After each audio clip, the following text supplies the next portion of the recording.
राम राम सारे ने। चलो भाई, तो संतोष, इंडियन, आदर्श, रेमन, प्रकाश, सभी को गुड इवनिंग। तो सर्दी तो बहुत है, हाँ। अब क्या करें, जैसे हाथ है ना एकदम ठंडे हो रखे हैं, लेकिन लिखना तो हमें फिर भी पड़ेगा। तुम तो रजाई के अंदर, कितने लोग, सच बताना कितने लोग जो है रजाई या फिर कंबल के अंदर घुसे हुए हैं, सच्ची सच्ची। गुड इवनिंग सभी को। राहुल, शिखा, आशीष, प्यालिसा, पाल, ओके, अंजलि, हनीशा। चलो,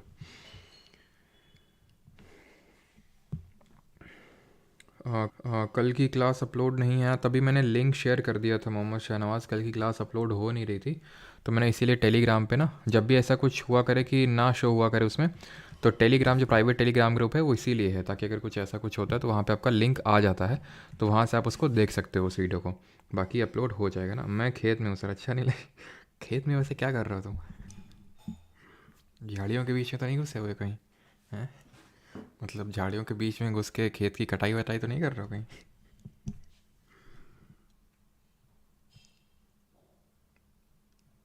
छत में हो कुनाल, ओके। टहल टहल के लेक्चर लोग हैं। चलो भाई, हमको तो बैठ के लेना, मतलब करवाना आपको। तो पार्ट 1 और 2 ऑफ द कॉन्स्टिट्यूशन देखने वाले हैं। अब देखिए, कॉन्स्टिट्यूशन की जो बुक है उसको बना लिया था अपने फर्स्ट लेक्चर में, ठीक है, मेकिंग ऑफ कॉन्स्टिट्यूशन। कल के लेक्चर में हमने क्या देखा? कल के लेक्चर में हमने देखा कि हमने कॉन्स्टिट्यूशन में कौन सी चीज़ कहाँ से ली है। उसका पहला पन्ना प्रियम्बल, दैट इज समरी देखी कॉन्स्टिट्यूशन की, यानी कि हमारा संविधान क्या क्या चीज़ें बोलता है, ये हमने चीज़ें देखी। और शेड्यूल्स ऑफ कॉन्स्टिट्यूशन देखे, अनुसूचियाँ देखी। शेड्यूल्स क्या होते हैं? जो चीज़ हमारी आर्टिकल्स में नहीं दी हुई है तो वो शेड्यूल्स में दी हुई है, एक्स्ट्रा चीज़ है। आर्टिकल्स में जो चीज़ दी गई है उसके अलावा। अब बात ये आती है, क्या आती है, ये आती है कि आर्टिकल्स क्या होते हैं। बट आर्टिकल से पहले हमें पढ़ना है पार्ट्स क्या होते हैं, यानी कि संविधान के भाग क्या होते हैं। तो हमें पता है कि हमने संविधान की क्या बनाई है, किताब बनाई है, ठीक है। अब ये जो किताब है, किताब में क्या होते हैं, बुक्स में क्या होते हैं? बुक्स में चैप्टर्स होते हैं कि नहीं? और वो चैप्टर्स डिवाइडेड रहते हैं सर्टेन पेजेस में। तो उसी तरह से आप इसको कंपेयर कर सकते हो, चैप्टर्स को यहाँ पे मान सकते हो पार्ट ऑफ कॉन्स्टिट्यूशन, भाग। संविधान में कितने भाग पड़े तो जरा बताइए। ओरिजिनली से मेरा मतलब है 26 नवंबर 1949, the date on which we adopted the constitution, जिस दिन हम अपना कॉन्स्टिट्यूशन डे यानी संविधान दिवस भी मनाते हैं। तो पार्ट कितने मैंने आपको बताया थे? तो 22 भाग बताए थे। बट प्रेजेंट टाइम में कितने हैं? प्रेजेंट टाइम में 25 पार्ट्स हैं, ठीक है। और पेजेस को आप कोरिलेट कर सकते हैं विद द आर्टिकल्स, जिनको कि हम हिंदी में अनुच्छेद बोलते हैं। और ये आर्टिकल्स मैंने आपको कितने बताए थे जब कॉन्स्टिट्यूशन बना था? 395। और ये आपको प्रेजेंट टाइम में कितने हैं वो याद करने की ज़रूरत नहीं होती। आपको पार्ट्स पता होने चाहिए कितने हैं, और शेड्यूल्स पता होने चाहिए कि भाई शेड्यूल्स 8 थे जब कॉन्स्टिट्यूशन बना था और अभी कितने हैं? 12 है, ठीक है। और जरा ये बताइए, 8वें अनुसूची में भोजपुरी के डाले चाहिए कि ना डाले चाहिए? तो चलिए स्टार्ट करते हैं पार्ट 1 ऑफ द कॉन्स्टिट्यूशन, भाग 1। यानी हम अपना पहला चैप्टर शुरू कर रहे हैं इस पर्टिकुलर लेक्चर से, बिकॉज कल के लेक्चर में हम लोगों ने सिर्फ पहला पन्ना देखा था, और वो था प्रियम्बल, वो चैप्टर नहीं था पहला, वो समरी ऑफ कॉन्स्टिट्यूशन थी। पार्ट 1 की अगर हम बात करें तो ये पार्ट 1 या फिर चैप्टर 1 पेज नंबर 1 से लेके 4 तक है। जब मैं पेज बोल रहा हूँ मतलब आर्टिकल, ठीक है। वो तो बस मैं को रिलेट करने के लिए बोल रहा हूँ, ऐसा आप मत तो उसको रिलेट करना कि वो पेज ही कोई कुछ है, ठीक है। तो आर्टिकल है, ठीक है। तो आर्टिकल 1 से लेके कहाँ तक? 4 तक, अनुच्छेद 1 से लेके 4 तक भाग 1 ऑफ संविधान में दिया हुआ है। अब बात ये आती है कि दिया क्या हुआ है? तो दिया हुआ है union and it's territory, union and it's territory, संघ व उसके राज्य क्षेत्र। मतलब कि इस चैप्टर का नाम क्या है? संघ व उसके राज्य क्षेत्र। अब हर उस चैप्टर में सर्टेन टॉपिक्स हैं, आर्टिकल्स को आप टॉपिक्स मान सकते हो। तो अब हम ये पढ़ेंगे कि पहले टॉपिक में क्या है, यानी कि आर्टिकल नंबर 1 में क्या है वो अब हम पढ़ेंगे। हाँ, डाउट पहले ही आने लगे हैं, पहले पढ़ाने तो दो, ठीक है। तो भाग नंबर 1 हमने देख लिया, उसमें संघ व उसके राज्य क्षेत्र है। और हम देखने वाले हैं अनुच्छेद 1 में क्या है। तो आर्टिकल नंबर 1 की अगर हम बात करें तो इसमें है इंडिया, ठीक है। India that is Bharat shall be a union of states, India that is Bharat shall be a union of states. अब ये जो पर्टिकुलर चीज़ है हमें आर्टिकल, ये दो चीज़ें बताता है। एक तो कंट्री का नाम बताता है, नेम, और दूसरा है टाइप ऑफ पॉलिटी, भारत में किस तरह की राज्य व्यवस्था है वो बताता है। दोनों को हम देखेंगे आराम से, और जितना नीडेड है उतना। नेम की अगर बात करें, ये पहला लाइन हमें बता रहा है, यहाँ पे मैं हाईलाइट करता हूँ, ये इंडिया दैट इज़ भारत, यानी कि इंडिया के दो नाम दिए हुए हैं यहाँ पे, और वो दो नाम क्या हैं? इंडिया भी है और भारत भी है। ऐसा क्यों दो नाम है? और इसको लेकर अभी बहुत बवाल भी मचा था, आपको पता है कि नहीं? तो कॉन्स्टिट्यूएंट असेंबली के मेंबर, संविधान सभा के सदस्य, जब संविधान बना रहे थे, कॉन्स्टिट्यूशन बना रहे थे, तो कुछ लोगों ने बोला इंडिया रखो नाम, मॉडर्न नेम। कुछ लोग बोले थे नहीं, एंशियंट नाम रखो, भारत। भारत ये नाम कहाँ से है? भारत ट्राइब थी एक, हमने देखा था हिस्ट्री में, जो कि माइग्रेट करी थी, जो आर्यन एक जो बड़ी ट्राइब थी आर्यंस, उसमें एक ट्राइब थी भरत, ठीक है। तो इंडिया दैट इज़ भारत का मतलब ये है कि इंडिया के दो नाम लिखे हुए हैं आर्टिकल नंबर 1 में। कुछ लोगों ने बोला इंडिया, कुछ लोगों ने भारत, तो दोनों नाम इनकॉर्पोरेट कर दिए गए। टाइप ऑफ पॉलिटी हमें बताता है ये पार्ट। कौन सा पार्ट? ये यूनियन ऑफ स्टेट। इससे हमें टाइप ऑफ पॉलिटी कैसे पता चलती है? इससे हमें टाइप ऑफ पॉलिटी ऐसे पता चलती है कि इंडिया यूनियन ऑफ स्टेट है, भारत जो है वो राज्यों का एक संघ है, ठीक है, यूनियन ऑफ स्टेट्स है। और एक चीज़ ध्यान रखना, यहाँ पे स्टेट्स का मतलब क्या है? चलो अभी मैं आपको बताऊंगा कि यहाँ पे स्टेट्स और ये टेरिटरी का मतलब क्या है। ये जो टेरिटरी यहाँ पे लिखा हुआ है ना, इस टेरिटरी का मतलब पहले आप समझ लो है क्या। तो इसने ये बोला है कि इस टेरिटरी का मतलब तीन चीज़ें हैं। एक तो हमारे देश में जितने राज्य हैं, स्टेट्स हैं। दूसरा, इसमें जितने भी केंद्र शासित प्रदेश हैं, यूनियन टेरिटरीज हैं। और तीसरा, territories that may be acquired in future, territories that India will acquire in future. जैसे कि कल को हम पाकिस्तान को मार के पीओके लेंगे और पूरा का पूरा पाकिस्तान भी लेंगे, अखंड भारत का हिस्सा बनाएंगे उसको, तो वो क्या है? वो टेरिटरी आज भारत की नहीं है, लेकिन कल को भारत की होगी, तो वो भी आप ये मान लो कि वो भी टेरिटरी, जो शब्द यहाँ पे इस्तेमाल किया गया है इस भाग पार्ट 1 में, वो भी आता है टेरिटरी के अंदर। तो स्टेट आते हैं जितने हैं, प्रेजेंट टाइम में कितने हैं जरा बताइए, कितने स्टेट और कितने यूटीज हैं। और territories that may be acquired in future. Clear? तो इस तरह से भी क्वेश्चन बन सकता है। अब यहाँ पे यूनियन ऑफ स्टेट्स का मतलब क्या है? यूनियन ऑफ स्टेट का मतलब यहाँ पे ये है कि भारत के जितने भी 28 राज्य और 8 केंद्र शासित प्रदेश हैं, ये भारत के साथ इन्होंने कोई एग्रीमेंट नहीं किया। दो चीज़ें, ठीक है। पहली चीज़ तो ये है, there is no agreement between the state, कि चलो भाई आग मिल के एक यूनियन बनाते हैं। यानी हमारा जो यूनियन है, इंडिया भले एक फेडरेशन है, संघ है, हमने देखा था। फेडरेशन का मतलब होता है जहाँ पे सेंटर और स्टेट्स के बीच में पावर्स का डिस्ट्रीब्यूशन होता है, शक्तियों का बंटवारा होता है, that is called as federation. लेकिन फिर भी हमने जो है यूनियन ऑफ स्टेट्स को क्यों यहाँ पे प्रेफरेंस दी, और इसका मतलब क्या है? तो इसका मतलब ये नहीं है कि स्टेट्स जो हैं, जैसे हम बोलते हैं ना यूनाइटेड स्टेट्स ऑफ अमेरिका, यानी कि जो अमेरिका है वहाँ पे स्टेट्स ने एक तरह से एग्रीमेंट किया है कि चलो मिलके एक यूएसए कंट्री बनाते हैं, बट यहाँ पे there is no agreement between the state. तो टाइप ऑफ पॉलिटी का मतलब ये कि there is no agreement between the states. And second जो इंपॉर्टेंट चीज़ है, states have no right to secede, have no right to secede. इसका मतलब क्या होता है? इसका मतलब ये होता है किसी भी राज्य के पास ये शक्ति नहीं है कि वो भारत को छोड़ के चला जाए। ऐसा नहीं कि कल को केरल बोलेगा कि हमें भारत में नहीं रहना, कल को पंजाब बोलेगा हमें भारत में नहीं रहना, ऐसे नहीं रहोगे, क्योंकि आपके पास पीछे कोई एग्रीमेंट नहीं है। ये है टाइप ऑफ पॉलिटी का मतलब। तो इसीलिए हम इंडिया को क्या बोलते हैं? इंडिया को हम बोलते हैं इनडिस्ट्रक्टिबल यूनियन, इनडिस्ट्रक्टिबल यूनियन, ध्यान से इसको समझिएगा, indestructible union of destructible states, of destructible states. लेकिन वहीं पे जैसे कि यूएसए हो गया, यूएसएसआर हो गया, यूएई हो गया, आपका यूनाइटेड अरब एमिरेट्स हो गया, इनको हम बोलते हैं इनडिस्ट्रक्टिबल, यहाँ पे मैं शॉर्ट लिख रहा हूँ, indestructible union of indestructible states. या सॉरी यहाँ पे, हाँ ठीक है, इनडिस्ट्रक्टिबल स्टेट सही है। यानी कि यहाँ पे जो स्टेट है ना यूएसए में, इनमें काट छांट नहीं हो सकती है। यानी कि जैसे कि आपको पता है हमारा उत्तराखंड यूपी से टूट के बना है ना, छत्तीसगढ़ एमपी से टूट के बना है ना, तो उसी तरह यूएसए में नहीं हो सकता है कि भाई तोड़ के आपने कुछ बना दिया, क्योंकि दीज स्टेट्स आर इनडिस्ट्रक्टिबल, इनको तोड़ा नहीं जा सकता है। इंडिया में तोड़ा जा सकता है। तो यानी कि वहाँ पे इनके बीच में एग्रीमेंट है स्टेट्स के बीच में, और उसके बाद यूएसए बना है, दैट मीन कि they have right to secede USA में। हमें यूएसए से उतना ज़्यादा लेना देना कुछ है नहीं, लेकिन फिर भी मैं कंपैरिजन, क्योंकि कंपैरिजन बुक्स में दिया भी रहता है, ठीक है, तो आपको पता होना चाहिए कि यूएसए में states have right to secede, बस सिंपल। अब आ जाते हैं आर्टिकल नंबर 2 में। तो आर्टिकल 1 क्लियर हो गया कि आर्टिकल 1 में क्या दिया हुआ है, नाम और टाइप ऑफ पॉलिटी। नाम है इंडिया, दैट इज़ भारत, 2 नाम है, और टाइप ऑफ पॉलिटी में ये है कि इंडिया एक यूनियन ऑफ स्टेट्स है। यूनियन ऑफ स्टेट्स का मतलब ये है कि हमारे स्टेट्स के बीच में कोई एग्रीमेंट नहीं हुआ और स्टेट्स जो है have no right to secede, हट नहीं सकते हैं। अब आते हैं आर्टिकल नंबर 2 में। अनुच्छेद 2 क्या बोलता है? तो अनुच्छेद 2 बोलता है एस्टैब्लिशमेंट ऑफ न्यू स्टेट्स। ये बोलता है एस्टैब्लिशमेंट ऑफ न्यू स्टेट्स, यानी कि अगर आपको नया राज्य बनाना है तो आर्टिकल 2 का यूज़ करके बनाएंगे। अब इसमें 2 चीज़ें हैं।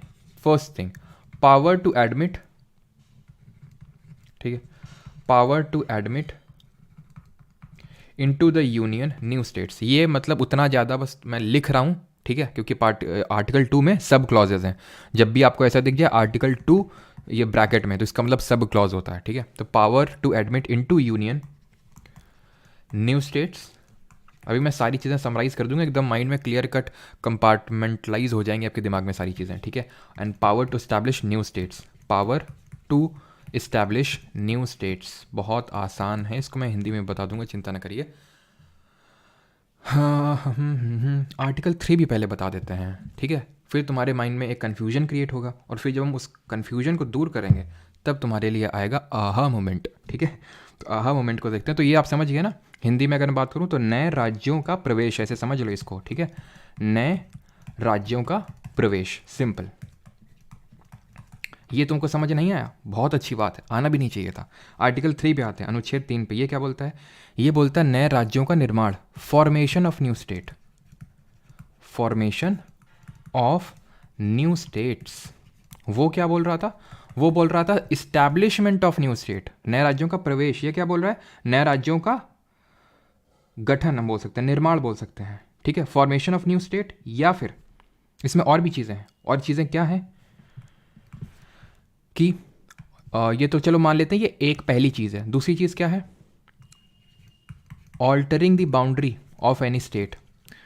कोई राज्य की अगर आप सीमा को चेंज कर रहे हैं, उसकी बाउंड्री को चेंज कर रहे हैं, that is called as altering the boundary, ठीक। तीसरी चीज़ क्या है? तीसरी चीज़ है एरिया, उसका क्षेत्रफल किसी राज्य का बढ़ाना। चौथी चीज़ या फिर इसी में इंक्लूड कर लो, एरिया डिमिनिश करना, कम करना। और चौथी चीज़ क्या है? उसका नाम बदल देना। ये चीज़ तो मुझे पता है, समझ में आ गई होगी, समझ में आ रही है कि भाई उसका हम अगर क्षेत्र मतलब एरिया, एक तरह से बाउंड्री ऑल्टर करना है, क्षेत्रफल बढ़ाना है, घटाना है, नाम चेंज करना है, तो आर्टिकल 3 का यूज़ करके होगा। ये फॉर्मेशन ऑफ न्यू स्टेट और एस्टैब्लिशमेंट ऑफ न्यू स्टेट में कन्फ्यूजन क्रिएट हुआ होगा। अब इसको कन्फ्यूजन को आराम से दूर करते हैं ऐसे।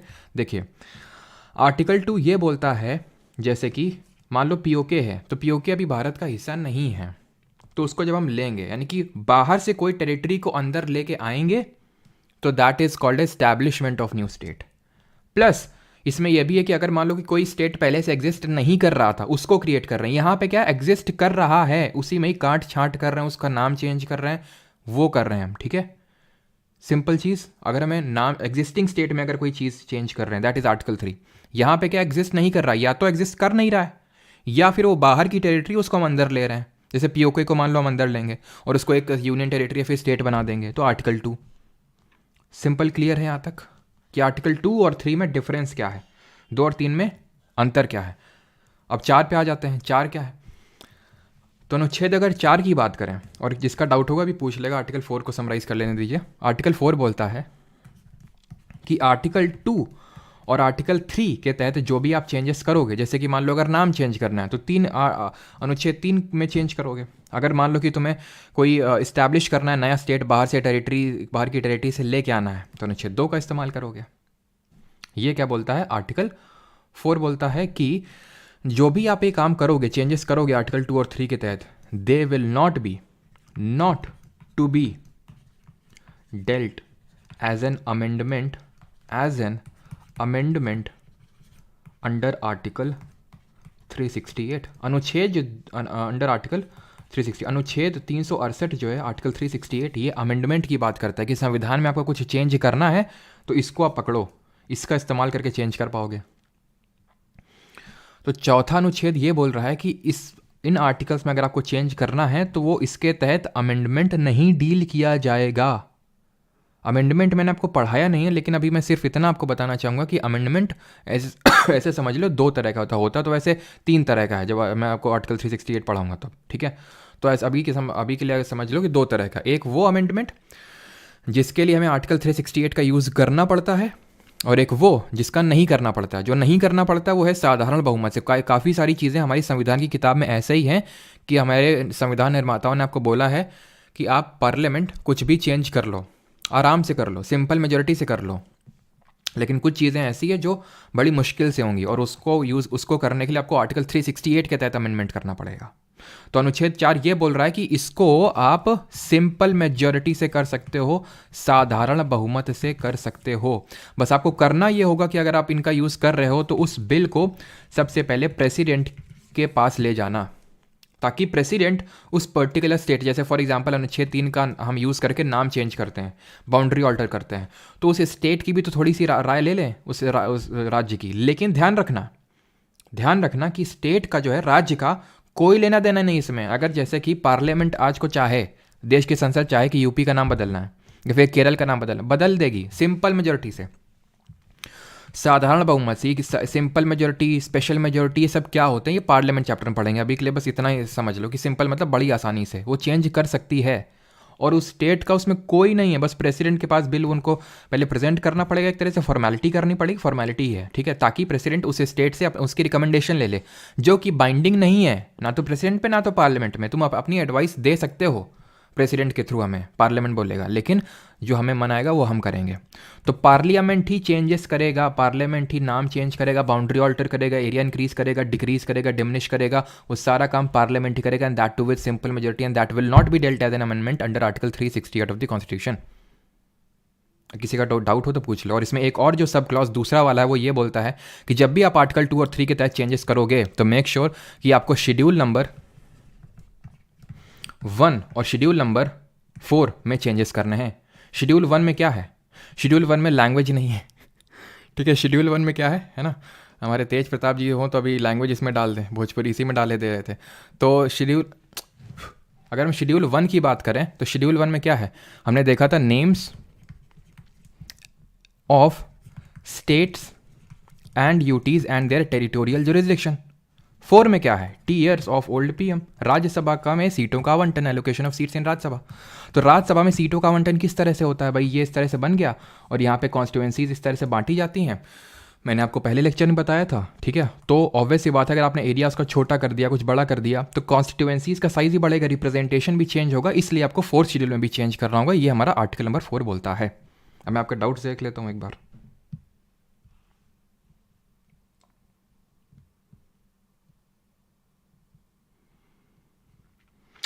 हिंदी में बोले,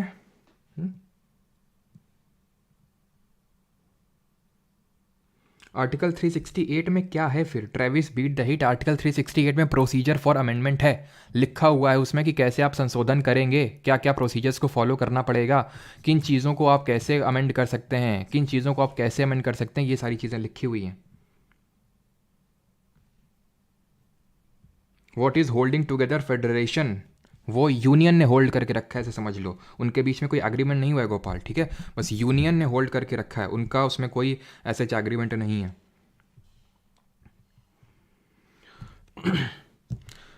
आर्टिकल 1 बस हमें नाम वो सारी चीज़ें बताता है। तो अगर आप नाम जैसे चेंज कर रहे हैं आर्टिकल 3 का यूज़ करके करेंगे तो फिर उस केस में आर्टिकल आपको शेड्यूल 1 में चेंज करना पड़ेगा।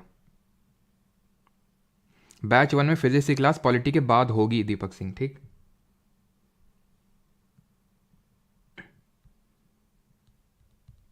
Speak in English, okay. Akanksha Chaudhary, no destructible union मुझे पता है, कहीं कहीं पे ये चीज़ जो है ना डिस्ट्रक्टिबल यूनियन लिखी हुई है, जो यहाँ पे मैंने चीज़ लिखी है ये वाली डिस्ट्रक्टिबल, मतलब यहाँ पे मैंने लिखा ना इनडिस्ट्रक्टिबल यूनियन, कहीं कहीं पे डिस्ट्रक्टिबल लिखा है, बट जो बुक्स में जो मैंने लक्ष्मीकांत वगैरह भी देखा तो वहाँ पे इनडिस्ट्रक्टिबल यूनियन ही वो है, तो उसी को ही मानेंगे। और इसमें कोई डाउट नहीं होना चाहिए कि स्टेट्स इनडिस्ट्रक्टिबल होते हैं, ठीक है। सर भोजपुरी में बोलो, ओके अभी बोलते हैं, रुको। सर कितने आर्टिकल याद करने पड़ेंगे, वो आपको पता चल जाएगा पॉलिटी की आखिरी क्लास तक। डिफरेंस आर्टिकल 2(3) में। क्या अभी तक सो रहे थे क्या यार? हैं, अभी मैं क्या बोल रहा हूँ कि आर्टिकल 2 में अगर आपको बाहर से कोई टेरिटरी एक्वायर करनी है, अंदर लानी है, तो आर्टिकल 2, अगर एग्जिस्टिंग स्टेट है, पहले से मौजूद है स्टेट, उसी में ही आपको खेल खेलना है कि उसका एरिया कम कर दो, बढ़ा दो, उसका नाम चेंज कर दो, या फिर दो स्टेट को मर्ज कर दो, तोड़ दो। ये होता है जो एग्जिस्ट पहले से कर रहा है। आर्टिकल 2 में पहले से एग्जिस्ट नहीं कर रहा है। आर्टिकल 4 नहीं समझ में आ रहा अल्फ़ा। आर्टिकल 4 ये बोलता है कि अगर आप अनुच्छेद 2 और 3 के तहत कुछ भी जो चेंज करेंगे ना, उसको 368 अनुच्छेद के तहत अमेंडमेंट यानी संशोधन नहीं डील किया जाएगा। बस बात खत्म। ठीक, जब ना समझ में आया करे तो एकदम सिंपल में वो याद कर लिया करो। अभी आगे बढ़ते हैं, ठीक है। तो ये चीज़ हमें क्लियर हो गई। अब बात ये आगे सामने आई कि मान लो अभी हमें कोई बाहर से अंदर लेना है। बाहर से अंदर लेना मतलब टेरिटरी को, तो उसको सिंपल मेजॉरिटी से लिया जा सकता है, यानी कि साधारण बहुमत से। लेकिन अगर अंदर से बाहर देना है, मतलब कि अगर हमारी जो टेरिटरी है उसको किसी बाहरी स्टेट को देना है, यानी जो हमारी करंट में मान लो कि कोई स्टेट है राज्य है, ठीक है, और मान लो हमारी कोई मोदी जी को मन आया कि जो गोवा है वो मेलोनी जी को दे देते हैं गोवा को मेलोनी जी को दे देता है, तो क्या मोदी जी सिंपल मेजॉरिटी से दे पाएंगे साधारण बहुमत से? ना, ये तो कॉन्स्टिट्यूशन में कहीं लिखा नहीं हुआ है, बिल्कुल नहीं लिखा हुआ है। तो फिर कैसे? बेरूबारी यूनियन केस हुआ था एक, ठीक है, बेरूबारी यूनियन केस 1959 में। इस केस में सुप्रीम कोर्ट ने ये बोला, सुप्रीम कोर्ट सेड कि देखिए, जो आप टेरिटरी को ले रहे हैं, कोई बाहरी टेरिटरी को ले रहे हैं, तो उसको, क्योंकि हुआ था ये था, ऐसा मैं आपको बताता हूँ, हुआ कुछ ऐसा था, ठीक है, हुआ कुछ ऐसा था। चलो अभी मैं आपको बाद में बताऊंगा, अभी पहले ऐसे समझ लो कि अगर बाहर से आप टेरिटरी को ले रहे हो तो सिंपल मेजोरिटी से लोगे, लेकिन अगर आपको टेरिटरी को सीड करना है, अपनी टेरिटरी को देना है किसी दूसरे को, देन उसको अमेंडमेंट से देना पड़ेगा। आर्टिकल 368 के तहत आपको अमेंडमेंट करना पड़ेगा, सिंपल नहीं, स्पेशल मेजोरिटी से, विशेष बहुमत से। और फिर इसीलिए हमने, जब बांग्लादेश, एक्चुअली में इंडो बांग्लादेश बाउंड्री एग्रीमेंट हुआ था, जब मोदी सरकार पावर में आई थी तब, तो उसके थ्रू हमने बाउंड्री डिस्प्यूट्स को सेटल करने के लिए अपने सर्टेन एनक्लेव्स को, या फिर ऐसे समझ लो कुछ गांवों को, बांग्लादेश को दिया था, और बांग्लादेश के कुछ एनक्लेव्स यानी गांवों को हमने अपने इंडिया में लिया था। तो जब हमने वहाँ की टेरिटरी इंडिया में ली सिंपल मेजोरिटी, लेकिन जब दी तो हमने एक अमेंडमेंट किया, और उस अमेंडमेंट का नाम था 100th कॉन्स्टिट्यूशन अमेंडमेंट, यानी 100वें नंबर का जो संविधान संशोधन था। 101 नंबर वाला क्या था? जीएसटी था, और 100वां वाला जो था आपका ये बाउंड्री एग्रीमेंट था। Is that clear? तो बेरूबारी यूनियन केस में चीज़ बोली गई थी। यहाँ तक ये सारी चीज़ें हमारी होती हैं ख़त्म। अब हम थोड़ी सी चीज़ें आगे बढ़ेंगे। कैसे? तो फॉर्मेशन देखिए, अब क्योंकि हम पढ़ रहे हैं पॉलिटी, इंडियन पॉलिटी पढ़ रहे हैं, सिर्फ कॉन्स्टिट्यूशन नहीं पढ़ रहे हैं। अगर कॉन्स्टिट्यूशन पढ़ रहे होते तो यहीं पे आर्टिकल 4 तक हमारा खत्म हो गया होता, लेकिन हमारे जो सिलेबस में है वो है इंडियन पॉलिटी, ना कि इंडियन कॉन्स्टिट्यूशन। कॉन्स्टिट्यूशन पढ़ना होता तो अनुच्छेद 4 तक खत्म, लेकिन उसमें क्या चेंजेस हुए, सुप्रीम कोर्ट की क्या रूलिंग हुई, और कैसे हमारे स्टेट बने, वो सब हमें पढ़ना पड़ेगा। ठीक है, तो इंडिया जब आज़ाद हुआ था 1947 में, ठीक है, 1947 में, तो रफली 565 ये हुआ करती थी क्या, एक तरह से प्रिंसली स्टेट, जिनको फाइनली इंटीग्रेट किया गया था 562 हुई थी। ठीक है, लेकिन ये लास्ट में, ये तो हुआ 1947 की अगर मैं बात करूं, बट ओवरऑल अगर मैं बाद में बात करूं तो टोटल हमारे पास, यानी कि पार्टीशन होने के बाद 552 यहाँ पे टोटल प्रिंसली स्टेट बने थे, जिसमें कि 549 ने तो तुरंत ज्वाइन कर लिया था। बट जो 3 हमारे प्रिंसली स्टेट थे, यानी कि एक तरह से जहाँ पे राज्य रजवाड़ों का ऐसे समझ सकते हो रूल था, वो थे आपके हैदराबाद, जूनागढ़ और कश्मीर। ये मना कर रहे थे, बोल रहे थे हम इंडिया में नहीं है, क्योंकि इन लोगों के पास वो था ना कैबिनेट मिशन प्लान के थ्रू कि भाई अगर इंडिया में रहना तो इंडिया में रहो, पाकिस्तान है तो पाकिस्तान, नहीं तो इंडिपेंडेंट रह सकते हो। ठीक है, तो ये भाई साहब हैदराबाद, क्योंकि सबसे बड़ा प्रिंसली स्टेट था उस समय का, तो बोलता है, यहाँ के निज़ाम बोलता है नहीं, हम इंडिपेंडेंट रहेंगे। पटेल जी लेके गए फोर्स, पटेल जी पुलिस लेके गए, ठीक है, पटेल जी पुलिस लेके गए और 5 दिन के अंदर जो है हैदराबाद को इंडिया में शामिल कर लिया। ऑपरेशन पोलो चला था यहाँ पे, ऐसे समझ लो, पोलो पुलिस, ठीक है, पोलो और पुलिस, तो ऑपरेशन पोलो के थ्रू 5 दिन के अंदर ही ले लिया था हैदराबाद को अंदर। कश्मीर की अगर बात करें तो कश्मीर का कुछ हाल ऐसा था, यहाँ पे महाराजा हरी सिंह जो रूल कर रहे थे, तो जब वो रूल कर रहे थे तो यहाँ से पाकिस्तान ने अपनी फोर्सेस भेज दी। उसको लगा कि इसको हम पाकिस्तान में ले लेते हैं, पाकिस्तानी फोर्सेस ने सोचा। जब ये यहाँ तक आ गई पाकिस्तानी फोर्सेस, तो ये भाग के आया जवाहरलाल नेहरू के पास कि भाई हमें इंडिया में रहना है, इन गधों के पास नहीं जाना है। तो फिर इन्होंने इंस्ट्रूमेंट ऑफ एक्सेशन साइन कर लिया, इंस्ट्रूमेंट ऑफ एक्सेशन। और लेकिन तब तक इतना पार्ट जो है जा चुका था पाकिस्तानी फोर्सेस के हाथ में, जिसको अभी हम POK बोलते हैं, पाकिस्तान ऑक्यूपाइड कश्मीर, ठीक है। और जिसको कि ये वाला जो एरिया है, जिसको कि पाकिस्तानी बोलते हैं इंडिया ऑक्यूपाइड कश्मीर, ये बोलते हैं पाकिस्तानी, जैसे हम बोलते हैं POK, वैसे वो IOK बोलते हैं। जूनागढ़ की बात करें जो गुजरात में पड़ता है, जूनागढ़ से मुझे बताइए जूनागढ़ इंस्क्रिप्शन ये किसके बारे में है, जल्दी से बताइए। जूनागढ़ इंस्क्रिप्शन, जहाँ पे हमें ये भी पता चलता है क्या कौन सा एक टैंक था जिसका निर्माण करवाया गया था। खैर, जूनागढ़ जो गुजरात में प्रिंसली स्टेट पड़ता था, यहाँ का जो रूलर था वो मुस्लिम था, बोल रहा था मैं पाकिस्तान में जाना, बट पॉपुलेशन ज़्यादातर हिंदू थी, ठीक है। तो यहाँ पे प्लेबिसाइट यानी कि जनमत करवाया गया और लोगों ने बोला नहीं, हमें इंडिया में ही रहना। ज़्यादातर 95% से भी ज़्यादा लोगों ने बोला कि हमें इंडिया में रहना। तो एक तरह से यहाँ पे रेफरेंडम हो गया था, लोगों का जनमत संग्रह हो गया था, उसी से ही डिसाइड हो गया था। क्लियर है। और अगर ऑपरेशन पोलो का भी पूछ ले, वैसे तो शायद पूछे, तो सितंबर 1948 में हुआ था ये ऑपरेशन पोलो। 1950 आते तक, 1950 आते आते तक राज्यों को 4 भागों में बांटा गया था, 4 फोल्ड क्लासिफिकेशन किया गया था। बस इतना, मतलब इसमें ज़्यादा डीप में मत जाना, 4 फोल्ड क्लासिफिकेशन ये वो, बस ऐसे सुन लो कि 4 भागों में बांटा गया था। ऐसा अभी तक मैंने तो क्वेश्चन देखा नहीं इससे। और वो था हमारा part A, part B, part C और part D. Part A, part B, part C, part D. Part A में ये राज्य हैं, पार्ट बी में ये हैं, पार्ट सी में ये हैं, पार्ट डी में अंडमान निकोबार है। इस तरह से क्लासिफिकेशन था। लेकिन अब हुआ क्या, हुआ कुछ यूँ कि साउथ इंडिया के जो राज्य थे, क्योंकि वहाँ पे अलग अलग लैंग्वेज, जैसे यहाँ पे मद्रास है, ठीक है, यहाँ पे तेलुगु है लैंग्वेज, ठीक है, कन्नड़ लैंग्वेज है यहाँ पे।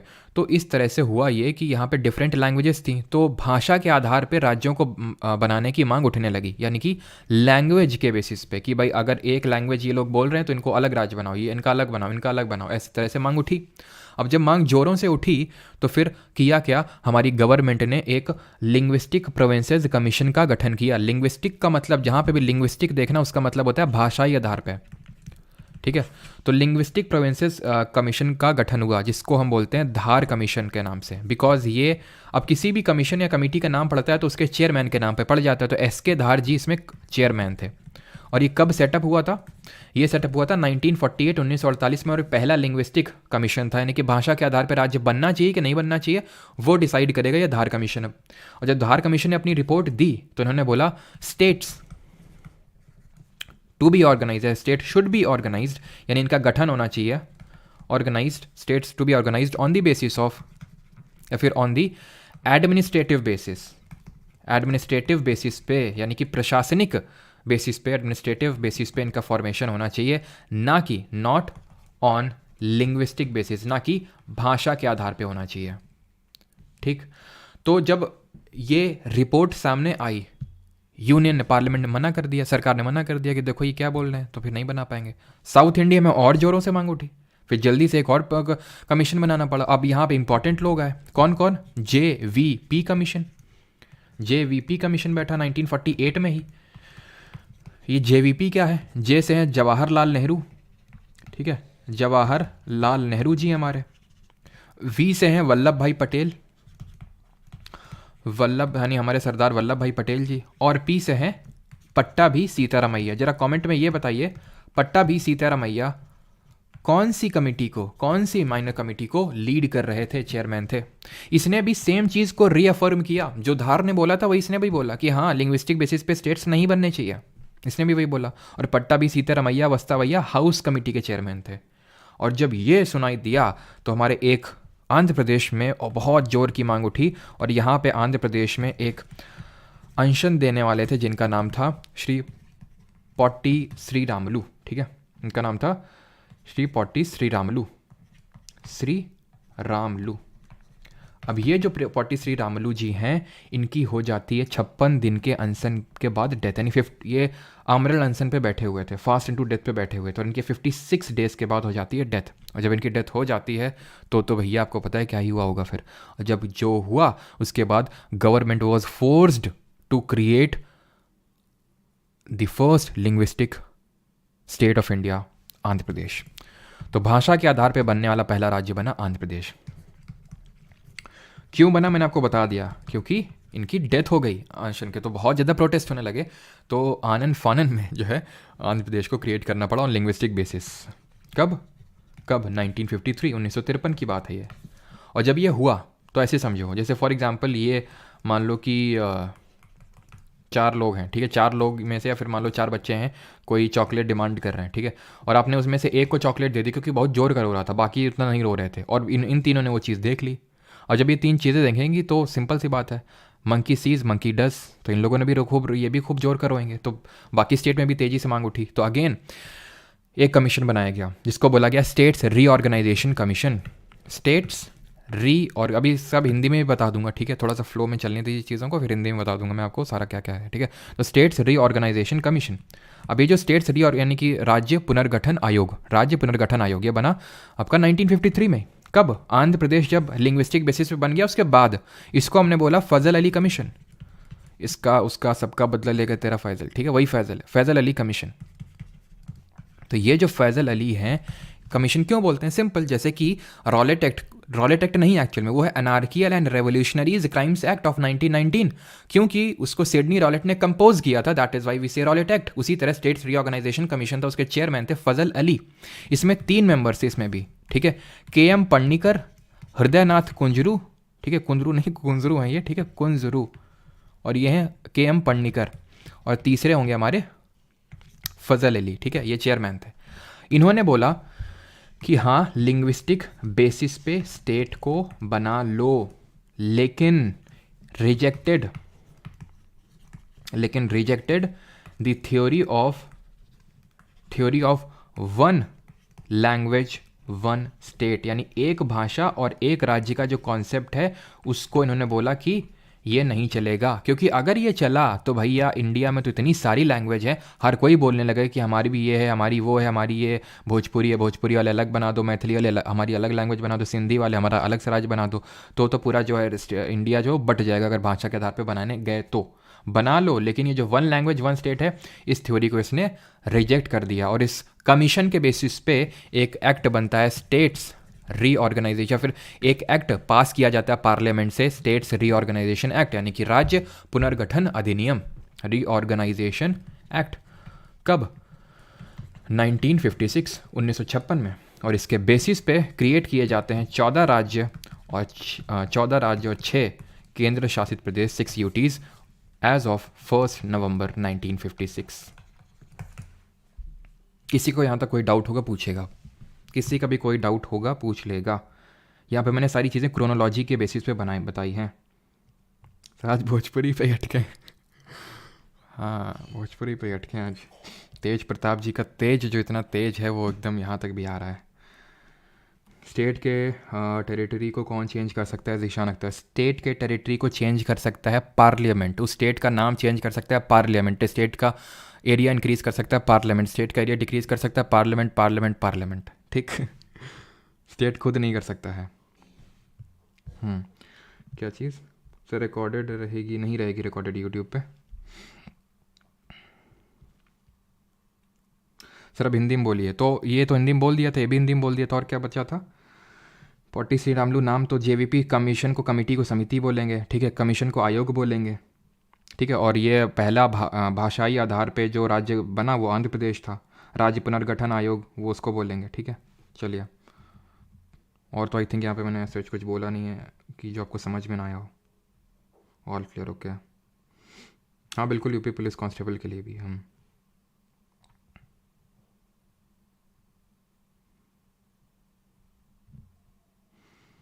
ऑल क्लियर, ओके ठीक है। चलो, तो यहाँ तक क्लियर हो गया कि कैसे क्या मतलब हुआ, ठीक है। अब हम देखते हैं कि किस तरह से जो हमारे डिफरेंट इंडिया के स्टेट हैं वो इंडिया में आए, ठीक है। अब उसको हम एक एक करके यहाँ पे देखने वाले हैं कि किस तरह से यहाँ पे हमारे स्टेट्स को क्रिएट किया गया। तो यहाँ पे मैं एक आपको लिखने वाला हूँ, टिरिक समझ सकते हो आप इसको, टिरिक है ये कि हम यहाँ पे फॉर्मेशन ऑफ स्टेट्स देख रहे हैं। आपको पता है क्या करता है वो? पेपर में स्टेट्स दे देगा, बोल देगा ये किस हिसाब से इनको स्टेटहुड मिला, राज्य का दर्जा मिला, उस हिसाब से इनको ऑर्डर में अरेंज तो कर तो दो जरा। हमारी एक हिंदी की मैडम थी, ऐसे बोलती थी, पढ़ तो लो जरा जरा खड़े हो जरा, सुना तो दो जरा, ठीक है। तो आम गुनाह है, ठीक है, आम क्या है? गुनाह है। और मैम, ठीक है, मैम जी जो है ऐसे कर लो, रुको जरा, इसको एक साथ ही कर लो मैम तुस्सी को, है ना, बिकॉज अभी आपको पता चल जाएगा क्यों। आम गुनाह है, चला गया ए भगवान, आम गुनाह है मैम तुस्सी, ठीक है। गाओ और मौज लो, ठीक है, गाओ और मौज लो, ठीक है, मौज लो, ठीक है। तो अब यहाँ पे क्या क्या है, ये आ का मतलब क्या है, म का, ग का, ये सब हम पहले देखते हैं, फिर देखते हैं कि कब ये बने थे, ठीक। तो आ से है आंध्र प्रदेश, ठीक है, ए से है आंध्र प्रदेश, म से है महाराष्ट्र, इन शॉर्ट में एमएच लिख रहा हूँ, जी यू से है गुजरात, ठीक है, गुजरात, ना से है नागालैंड, ठीक है, नागालैंड, ह से है हरियाणा, ठीक है, ह से क्या है हरियाणा, है से क्या है, अब ये ह में क्या मात्रा लगी थी, नहीं लगी थी, इसमें मात्रा लगी है, और हिमाचल प्रदेश जब हम हिंदी में लिखते हैं तो उसमें मात्रा लगती है कि नहीं लगती है। और मैं से है मिज़ोरम नहीं होगा, ये होगा मणिपुर, ठीक है, मिज़ोरम बाद में आएगा, मणिपुर होगा, ये म से होगा मेघालय, ठीक है, मेघालय, और तो से होगा त्रिपुरा, तू से होगा त्रिपुरा, सी से होगा सिक्किम, ग से होगा, गाँव से होगा गोवा, ठीक है, गाँव से होगा पूरा गोवा, और से होगा अरुणाचल, ठीक है, अरुणाचल, और मौ से होगा मिज़ोरम, लो से कुछ नहीं है, कुछ मत लो तुम, ठीक है। अब यहाँ पे मैं दूसरे कलर का इस्तेमाल करके यहाँ पे लिखता हूँ कि कब बने थे, ये 1956 में, 1956 में, ठीक है। और अगर महाराष्ट्र की बात करें, ये 1960 में, गुजरात 1960 में, दोनों 1960 में बने थे महाराष्ट्र गुजरात, नागालैंड 1963 में, 1963 में बना था, फिर हरियाणा की बात करें 1966 में बना था, 1966 बना था, हिमाचल प्रदेश की बात करें ये भी 1966 में बना था, यानी कि जो दोनों ह हैं वो 1966 में बने थे। अब ये जो मणिपुर, मेघालय और त्रिपुरा देख पा रहे हैं, अगेन रिपीट, मणिपुर, त्रिपुरा और मेघालय तीनों ही 1972 में बने थे, 1972 में। सिक्किम अगर बात करें, स्टेटहुड का, कंप्लीट स्टेटहुड का दर्जा 1975 में मिला था, इसको अभी डीप में थोड़ा सा डिस्कस करेंगे। गोवा की बात करें 1987 में बना था, 1987 में, और अरुणाचल की बात करें तो 1987 में ये भी बना था, और मिज़ोरम की बात करें तो ये भी 1987 में तीनों बने थे। अब मुझे पता है यहाँ पे कुछ लोगों के दिमाग में डाउट आ रहा होगा, सर अभी तो आपने आंध्र प्रदेश को बताया था कि पहला लिंग्विस्टिक स्टेट था, 1953 में क्रिएट हुआ था, 1953 में, और उसके बाद फजल अली कमीशन बैठा था, बिल्कुल, तो ये 1956 कैसे लिख दिया। एक्चुअल में वो भाषा के आधार पर बना था, मद्रास जो अभी तमिलनाडु वाला है उसी में मर्ज था ये आंध्र प्रदेश, मद्रास स्पीकिंग एरिया में, तो मद्रास स्पीकिंग एरिया से जो तेलुगु स्पीकिंग एरिया था उसको अलग कर दिया, ठीक है। लेकिन जो आसपास के जो तेलंगाना वाला जो ये वाला रीजन था, इसको फिर बाद में मर्ज किया गया, और मर्ज करके जो कंप्लीट स्टेटहुड का फिर दर्जा मिला वो 1956 में मिला, तो इसलिए 1956 आपको याद रखना है। अगर लिंग्विस्टिक बेसिस से बोलेगा, पूछेगा तो 1953 में।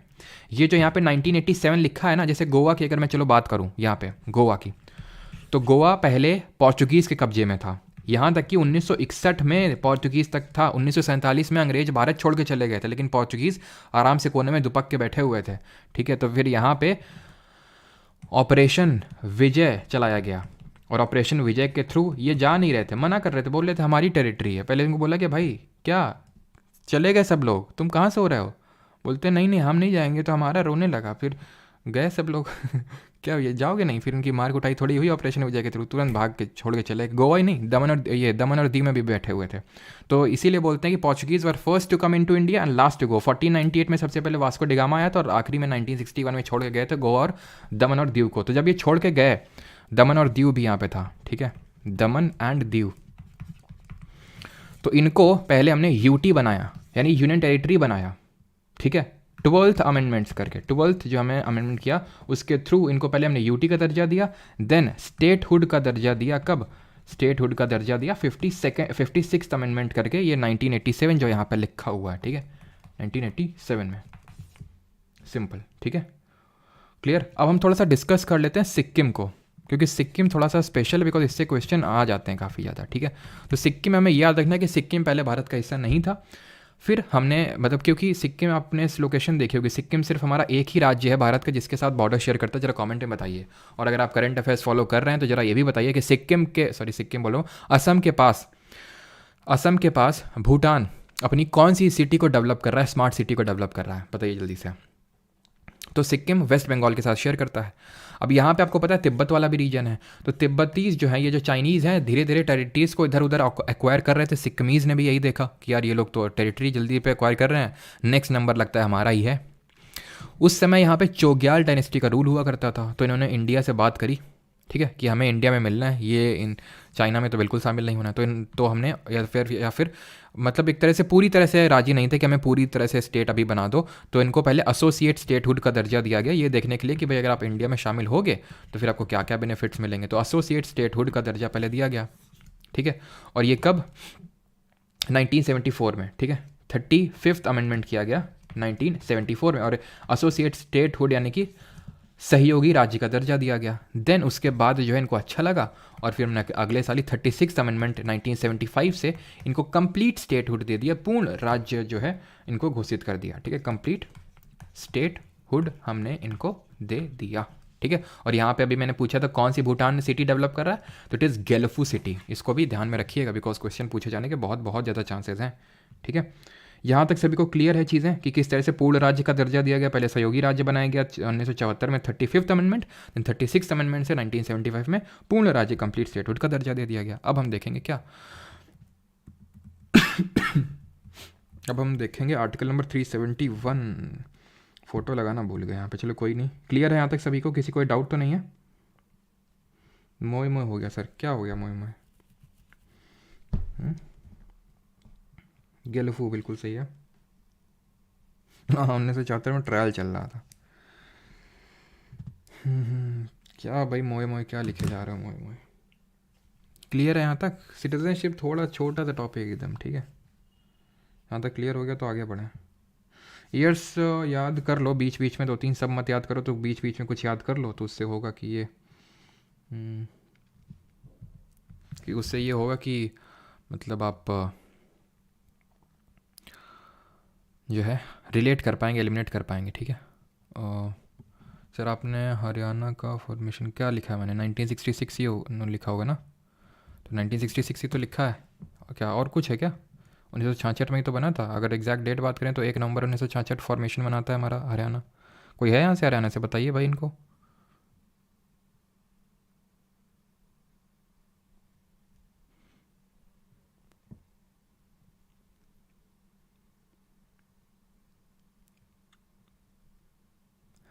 सर महाराष्ट्र क्या समझा नहीं मैं भाई, हरियाणा 1966 ही होगा, ठीक है। चलिए आगे बढ़ते हैं अभी। और यहाँ पे मैं एक आर्टिकल आपको पढ़ाऊंगा। आपने आर्टिकल 370 तो ज़रूर सुना होगा आप में से सभी ने, ठीक है। आर्टिकल 370 कितने लोगों ने नहीं सुना ये बताओ, ठीक है, सुना तो सब ने होगा। अनुच्छेद 370 क्या करता था? अनुच्छेद 370 की अगर हम बात करें, ये स्पेशल पावर देता था, special power to Jammu and Kashmir देता था, ठीक है, स्पेशल, जिसको कि रिपील किया जा चुका है, पावर टू JNK देता था। इसी तरह हमारा एक कॉन्स्टिट्यूशन में आर्टिकल 371 है, छोटा सा है, अलग से तो चैप्टर इसके लिए क्लास लगाएंगे नहीं, तो अभी देख लो यहाँ पे, बड़ी आसानी से याद हो जाएगा, क्वेश्चन पूछ लेगा तो बड़ी आसानी से आप सॉल्व कर पाओगे। आर्टिकल 371 में स्पेशल पावर्स दी हुई हैं, किसको? राज्यों को। तो इसमें पता है क्या, इसमें article 371, then article 371A B C D E F, ठीक है, G H I J ऐसे करके है, ठीक है। तो इसको पता है हम याद कैसे करेंगे? इसको हम याद करेंगे, एक लड़की, उससे हमने उसका नाम पूछा कि नाम बताओ, तो उसने बोला आसमा मेरा नाम है और मैं GK पढ़ती हूँ परमार से ठीक है, तो ये है। तो जो N है यहाँ पे, ठीक है, अब यहाँ पे आर्टिकल 371 को अभी छोड़ देंगे, हम आर्टिकल 371A से पढ़ेंगे, ठीक है, और इसी ट्रिक से आपको सारे याद हो जाएंगे। तो सबसे पहले N से यहाँ पे नागालैंड है, यानी कि इसमें नागालैंड को लेके स्पेशल प्रोविजंस दिए गए हैं, यानी कि नागालैंड के लिए विशेष अधिकार दिए गए हैं यहाँ पे। ए से अगर हम बात करें, ए से असम है यहाँ पे, वैसे स्टेट का नाम पता होना चाहिए कि किस उसमें क्या है, ठीक है, असम है यहाँ पे। M से यहाँ पे है आपका मणिपुर, ठीक है, मणिपुर है। और A से है आंध्र प्रदेश, और अगले वाले A से भी आंध्र प्रदेश है, बट वहाँ की यूनिवर्सिटी है आंध्रा की यूनिवर्सिटी, जिसको हम वार्सिटी भी बोलते हैं यूनिवर्सिटी को, ठीक है। और S से यहाँ पे है सिक्किम, ठीक है। एंड एम से क्या है, एम से यहाँ पे, एस से सिक्किम हो गया, एम से होगा यहाँ पे मिज़ोरम, ठीक है, बिकॉज मणिपुर ऊपर है, यहाँ पे होगा मिज़ोरम। फिर होगा यहाँ पे असम ऊपर हो गया तो अरुणाचल होगा अभी, ठीक है, अरुणाचल। जी से गोवा एंड के से कर्नाटक, ठीक है, के से कर्नाटक। नाम आसमा जी के, ठीक है। तो अब ये है क्या, ये है आर्टिकल नंबर 371 ए, ये क्या है 371 बी, ये क्या है 371 सी, ये क्या है 371 डी, ये क्या है 371 ई, ये क्या है 371 एफ, ये क्या है 371 जी। बस ए बी सी डी चल रही है और कुछ नहीं है यहाँ पे, जी एच आई जे, खत्म, ठीक। और 371 में क्या है, 371 में है special powers with respect to Maharashtra और गुजरात। महाराष्ट्र और गुजरात का 371 में है, 370 में से समझ लो जम्मू एंड कश्मीर, 371 में महाराष्ट्र गुजरात, और 371 ए बी सी डी हमने देख लिया। याद कैसे रखोगे कि माता जी के पैर छुए हमने और उसके बाद ए बी सी डी पढ़ी, माता जी के पैर छू के फिर हमने ए बी सी डी पढ़ी, और कैसे पढ़ी, नाम आसमा जी के, खत्म। सिंपल सा था, लप्पू सा था, ठीक है। चलो बढ़ते हैं सिटीजनशिप की तरफ। ये भी बहुत छोटा सा चैप्टर है, ठीक है। इसको नाटक करने लगी आसमा करना, परमार तो लिखा ही नहीं, परमार से कुछ नहीं है ट्रिक। स्टैटिक भी होगी, हाँ सब कुछ होगा, कुछ नहीं छूटेगा, ठीक है, जो भी आपका आता है। चलिए सिटीजनशिप पढ़ते हैं, नागरिकता। अभी हम दूसरे चैप्टर में आ गए, पहला चैप्टर हमने खत्म कर दिया, पहले चैप्टर के कॉन्स्टिट्यूशन भी देख लिया, उसकी पॉलिटी भी देख ली उसके अराउंड। अब ये है हमारा चैप्टर नंबर 2, पार्ट नंबर 2, ठीक है। भाग नंबर 2 में है, और अनुच्छेद, यानी कि अगर हम बात करें इसमें कितने टॉपिक्स हैं, तो अनुच्छेद ये 4 तक खत्म हो गया था, 1 से लेकर 4 तक पार्ट 1 में था, अब 5 से लेकर 11 तक इसमें है। तो 4 में इतना टाइम लग गया तो 6 में तो बहुत ज़्यादा टाइम लगेगा। अरे देखना अभी तुमको 5 मिनट में ख़त्म करवाएंगे इसको, ठीक है। सिटीजनशिप की अगर बात करें तो इंडिया में सिंगल सिटीजनशिप है, एकल नागरिकता है। और कल ये हमने देखा था कि सिंगल सिटीजनशिप हमने कहाँ से ली, चलो नहीं भी अगर आपको याद है कोई दिक्कत नहीं है, ये हमने ली यूके से, ब्रिटेन से। इसका मतलब क्या होता है, इसका मतलब ये होता है कि हम भारतीय जो हैं हमारे पास एक ही नागरिकता, 2 नहीं है, यानी हम सब भारत के नागरिक हैं। हमारे पास, जैसे अगर मैं यूपी का निवासी हूँ, नागरिक नहीं हूँ, नागरिक तो मैं भारत का हूँ, आप बिहार के निवासी होंगे, नागरिक नहीं होंगे, आप राजस्थान के निवासी होंगे, नागरिक नहीं होंगे। लेकिन यूएसए में अलग है, यूएसए में लोग यूएसए की सिटीजनशिप भी होल्ड करते हैं, और उस स्टेट में जहाँ पे वो रह रहे हैं वहाँ की सिटीजनशिप भी उनके पास रहती है, ये होता है डुअल सिटीजनशिप। तो यूएसए में क्या चलती है, दोहरी नागरिकता, यानी कि डुअल सिटीजनशिप। इंडिया में सिंगल, कहाँ से लिया, यूके से, ठीक है, क्लियर है कि वहाँ पे डुअल सिटीजनशिप चलती है। डुअल सिटीजनशिप का मतलब ये नहीं होता है कि मैं भारत का भी नागरिक हूँ और मैं कनाडा का भी नागरिक हूँ, या फिर मैं भारत का नागरिक भी हूँ और यूएसए का भी ना। ये तो कोई भी स्टेट परमिट नहीं करता है, कोई भी कंट्री परमिट नहीं करता है कि आप हमारे यहाँ के भी सिटीजनशिप हो और किसी और कंट्री की भी हो ना।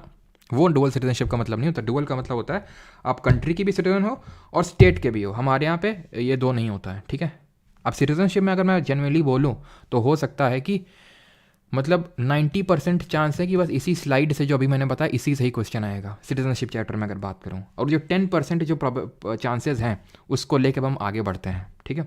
आर्टिकल्स पर्टेनिंग टू सिटीजनशिप, तो आर्टिकल कौन कौन से हैं, आर्टिकल्स हैं 5, 6, 7, 8, 9, 10, 11, 12, ठीक है। तो आर्टिकल्स की अगर हम बात करें तो ये सारे आर्टिकल्स हमें पढ़ने हैं, चुटकियों में ख़त्म करते हैं इनको तुरंत। क्यों ये हमारे लिए उतना ज़्यादा इंपॉर्टेंट नहीं है, क्योंकि इनमें से जो ज़्यादातर आर्टिकल हैं वो जब हमारा कॉन्स्टिट्यूशन कमेंस हुआ था, एनफोर्स हुआ था, कमेंट बताओ कब हुआ था, तो उसके पहले, क्योंकि लोग इधर उधर जा रहे थे, क्योंकि पार्टीशन हुआ था, तो पार्टीशन हुआ था तो क्या था, बहुत सारे तरह के लोग थे।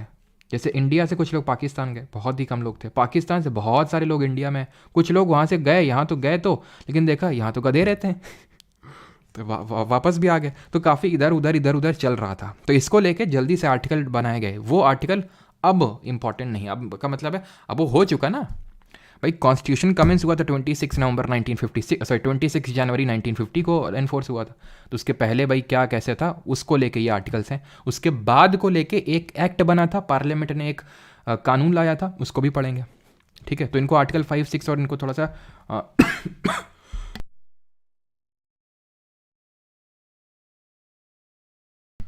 सॉरी। तो इनको लेके थोड़ा सा हमें बस देख लेना है, ज़्यादा डिटेल में नहीं देखना है, ठीक है। आर्टिकल 5 ये बोलता है कि अगर किसी को भारत का नागरिक बनना है तो he should have a domicile.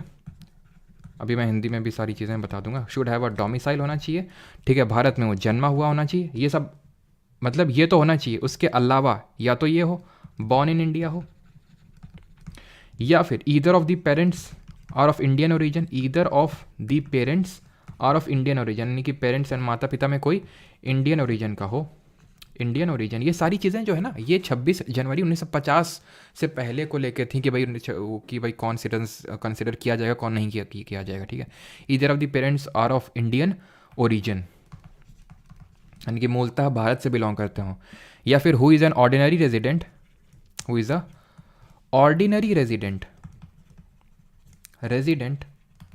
For 5 years after the commencement of the constitution, यानी कि जब संविधान हमारा लागू हो गया तो अगर आप लगातार उसके 5 साल तक बाद यहाँ रहते हो तो भी आपको यहाँ की नागरिकता मिल सकती है। आर्टिकल 6 की अगर बात करें तो इसमें ये लिखा हुआ है दोज, मतलब उन लोगों के संबंध में यहाँ पे लिखा हुआ है। यहाँ पे मैं शॉर्ट में लिख रहा हूँ, पढ़ने जाओगे तो भेजा फट जाएगा तुम्हारा, ठीक है, ये रियलिटी बता रहा हूँ। यहाँ पे मैं शॉर्ट में लिख रहा हूँ जितने से आपका क्वेश्चन बन जाएगा, अगर आएगा तो। पहली बात तो चांसेस ही बहुत कम होते हैं इनसे आने के। तो दोज हु माइग्रेटेड, तो जब भी आप रिवीजन करेंगे ध्यान रखना, जब भी आप फाइनल में जब पेपर देने आप जाएंगे किसी भी चीज़ का रिवीजन करेंगे तो बस इसी चीज़ का रिवीजन करना जो यहाँ पे लिखा हुआ है। इस पे बहुत ज़्यादा बस थोड़ा सा अगर देखना हो तो देख लेना, बहुत ज़्यादा इसको डीप में रटने की जरूरत नहीं है। दोज हु, ये सिर्फ एसएससी एग्जाम नहीं, कोई भी एग्जाम उठा के देख लो, इससे ज़्यादा क्वेश्चन आते नहीं है। Those who migrated to India from Pakistan, यानी कि वो लोग जो माइग्रेट किए हैं इंडिया में पाकिस्तान वो में रह रहे थे, जब उनको लगा पार्टीशन हो गया तो चलो भैया यहाँ तो गधे रहते हैं, भागते हैं वहाँ इंडिया की तरफ, ठीक है। तो ये हुआ। आर्टिकल 7 की अगर बात करें तो ये बोलता है citizenship of certain migrants to Pakistan, मतलब समझ लो, ठीक है, मतलब रिटर्न टू इंडिया से समझ लो। रिटर्न टू इंडिया से ऐसे मतलब है कि जो भारत छोड़ के पाकिस्तान गए थे, फिर जब उनको पता चला यहाँ गधे रहते हैं तो फिर भारत में आ गए, तो उनको लेके यहाँ पे उसमें दिए हुए 7 में। 8 में अगर बात करें तो ये लिखा हुआ citizenship of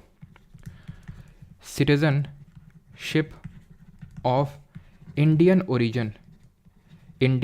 origin residing outside of India, Indian origin residing outside of India, यानी कि उसको लेके दिए हुए हैं जो आउटसाइड इंडिया, भारतीय मूल का है लेकिन अभी मौजूदा समय में वो भारत से बाहर रह रहा है, उसको लेके यहाँ पे दिए हुए हैं। हिंदी में भी बता देते हैं, तो हिंदी में अगर बात करें शुड हैव डोमिसाइल, इसका मतलब क्या होगा कि वो भारत में जन्मा हो, ये मतलब भारत में जन्मा है तो बॉर्न इन इंडिया हो जाएगा, ठीक है। इसको क्या बोलेंगे, डोमिसाइल मतलब एक तरह से वहाँ का निवासी हो, ठीक है।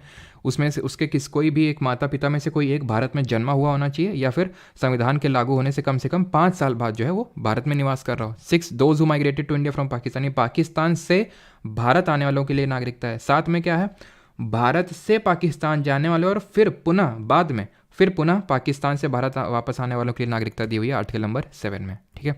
8 में क्या है, 8 में यह है कि भाई वो व्यक्ति जो भारतीय मूल का है लेकिन संविधान लागू होने के समय वो भारत के क्षेत्र में निवास नहीं कर रहा था, कहीं बाहर था वो जब ये लागू हुआ हमारा संविधान। 9 में क्या है, 9 में है पर्सन वॉलेंटरली का मतलब होता है अपनी इच्छा से, acquiring citizenship of foreign country, अपनी इच्छा से वो किसी दूसरे देश की उसने नागरिकता अपना ली तो वो इंडियन सिटीजनशिप अपनी लूज कर देगा। Foreign country not to be dealt as Indian citizen, यानी कि वो भारत का नागरिक नहीं होगा, उसकी भारत की नागरिकता चली जाएगी। 10th बोलता है कॉन्टिन्यूएंस, कौन कौन सी कंडीशन है जिसमें कि वो किसी की जो नागरिकता है वो कॉन्टिन्यू रहेगी, वो उसको या फिर हम बोल सकते हैं उसकी सिटीजनशिप लॉस नहीं होगी। तो continuance of the rights of citizenship, जिसको हम हिंदी में बोल सकते हैं नागरिकता अधिकारों की निरंतरता, ठीक है, of the rights of citizenship.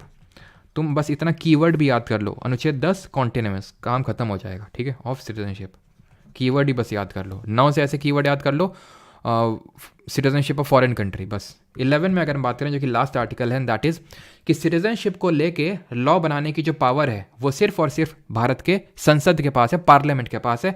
State का लेजिस्लेचर नहीं कर सकता, या फिर कोई और नहीं कर सकता, जैसे कि अगर यूपी चाहे एमपी चाहे इनके जो स्टेट लेजिस्लेचर ये कुछ नहीं कर पाएंगे, यानी कि अगर हम साफ साफ देखें, ना तो पार्ट 1 में ना तो पार्ट 2 में स्टेट लेजिस्लेचर का कोई रोल नहीं, यहाँ तक कि पार्ट 3 में भी कोई रोल नहीं रहेगा, पार्ट 4 में भी नहीं रहेगा, पार्ट 5 में भी नहीं रहेगा, ठीक है, वो अभी हम देखेंगे। तो पार्ट 11 में अगर हम बात करें तो it is power of parliament, power of parliament to make laws with respect to citizenship, यानी कि नागरिकता के संबंध में कानून बनाने का जो अधिकार है वो देश के सिर्फ संसद के पास है, अनुच्छेद 11 में, बात खत्म। अब ये एक एक्ट आया, उसने ये बोला कि आफ्टर, बस 5 मिनट का और बचा, ठीक है, आफ्टर यानी कि 26 जनवरी 1950 के बाद की अगर हम बात करें तो उसको लेके, और यहाँ तक किसी को डाउट होगा तो पूछ लेगा, ठीक है।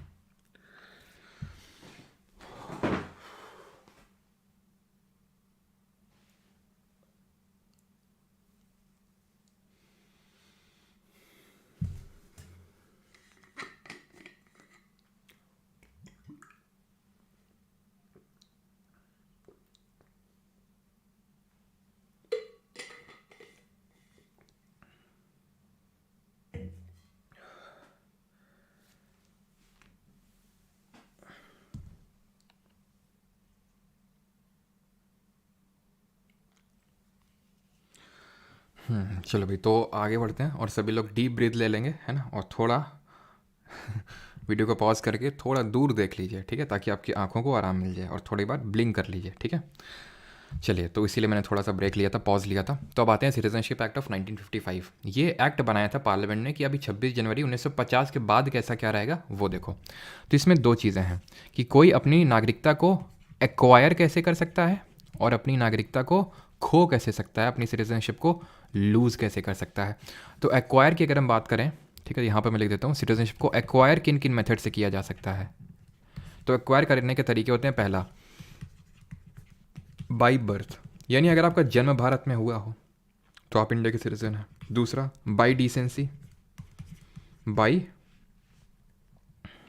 डिसेंसी, डिसेंसी का मतलब बोल सकते हैं वंशक्रम से, यानी कि आपके मतलब आपका जन्म तो भारत से बाहर हुआ है लेकिन आपके पेरेंट्स इंडियन सिटीज़न हैं, ठीक है, मतलब कि आपके जो माँ बाप हैं वो भारत के ही नागरिक हैं, तो उसको बाई डिसेंसी बोल देंगे। तीसरा तरीका होता है बाई रजिस्ट्रेशन, यानी कि पंजीकरण से, बाई रजिस्ट्रेशन। और चौथा लिखता हूँ फिर मतलब बताता हूँ दोनों का मतलब क्या है। चौथा है बाई नेचुरलाइजेशन, यानी कि देशीकरण इसको बोलते हैं, बाई नेचुरलाइजेशन। रजिस्ट्रेशन का मतलब ये है कि आप इंडियन ओरिजिन से हैं लेकिन अभी किसी और देश में रह रहे हैं, कि वहाँ के सिटीजन हैं, आपके इंडियन ओरिजिन, यानी कि मूलतः आप भारत से ही हैं। तो इस केस में आपको भारत आना होगा और 7 साल के लिए भारत रहना होगा, भारत आना होगा, 7 साल के लिए भारत रहना होगा, आपको मिल जाएगी सिटीजनशिप। नेचुरलाइजेशन से लेने का मतलब ये है कि ना तो आपके जो मूल हैं वो भारत के हैं, ना तो आप ओरिजिन इंडिया का रखते हैं, ना ही अभी इंडिया के सिटीजन हैं, यानी प्योरली आप अंग्रेज हैं, मतलब अंग्रेज से मेरा मतलब है प्योरली आप विदेशी हैं। तो अगर आपको यहाँ पे सिटीजनशिप लेनी है तो आपको 12 साल रहना होगा, and should know any one Indian language, कोई एक भारत की भाषा जो 8th शेड्यूल में मेंशन हो वो आपको पता होनी चाहिए। खैर भोजपुरी तो नहीं है अभी। तो 12 साल, 12 साल ऐसे नहीं लगातार 12 साल, 15 साल, पिछले 15 साल में जो पिछला वाला साल है उसमें तो पूरे साल आप भारत में रहे हो, और ये बचे 14 साल में कितना हुआ, एक तो हो गया 1 साल, अब बचे हुए 14 साल में 11 साल आप भारत में रहे हो। तो ये होता है सिटीजनशिप बाई नेचुरलाइजेशन, आपको मिल जाएगी।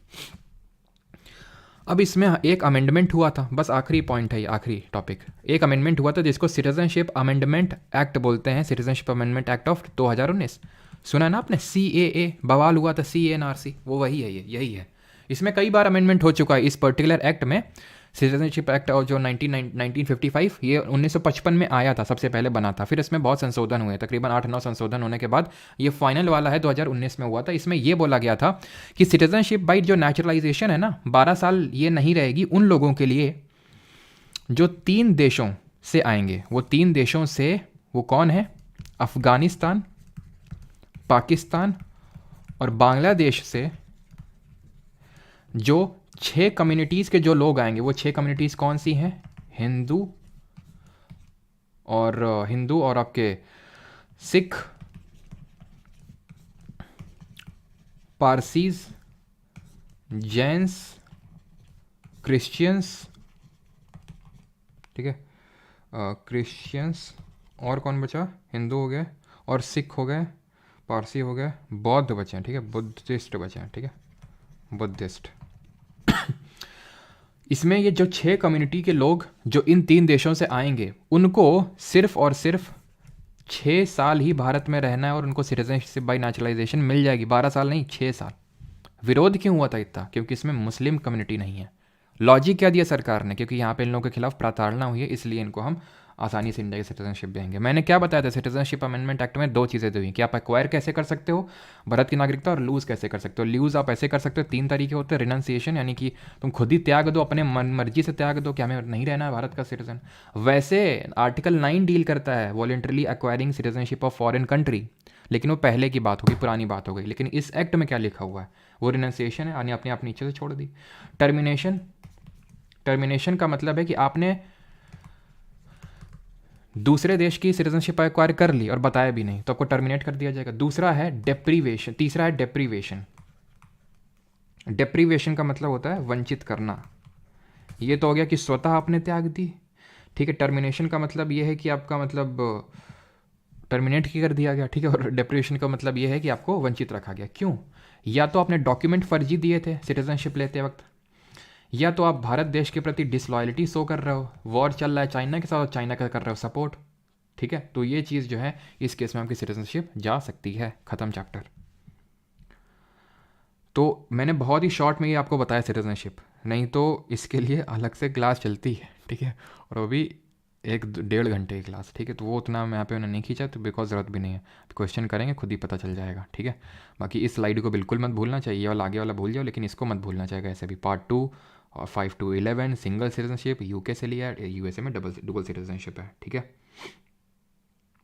बिल्कुल सही सुब्रत, वॉर के टाइम एनिमी को हेल्प करना। चलिए अभी आते हैं, ठीक है। तो चलिए अभी आते हैं हम लोग क्वेश्चंस को करते हैं। सबसे पहले करेंगे united states. How does constitution of India describe India as? तो भारत का संविधान भारत का वर्णन किस प्रकार से करता है?